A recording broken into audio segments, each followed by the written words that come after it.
तथागत भगवान बुद्धांनी 2500 वर्षापूर्वी आपल्या सम्यक वाणीतून मानव कल्याणकारी उपदेश दिले. तथागताचा कंठ हा सर्वोच्च मानलेला आहे.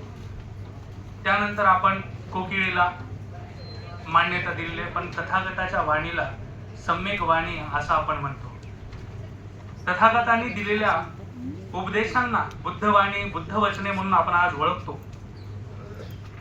तथागताच्या सम्यक वाणीचे स्वर आस्था गायक पाली या भाषेने जतन करून ठेवलेले आहे. या सर्व गाथा आणि उपदेशांना त्रिपिटकासारख्या अजरामर व संगीत ग्रंथात संग्रहित करून लोक कल्याण साधण्यास पाली भाषा सक्षम ठरलेली आहे. त्रिपिटकातील सुत्त पिटकाच्या खुद्दक निकायामध्ये अंतर्भूत असलेला धम्मपद हा एक महत्वाचा ग्रंथ आहे. गाथांचा संग्रह असलेला हा ग्रंथ आहे. यातील बहुतांश गाथा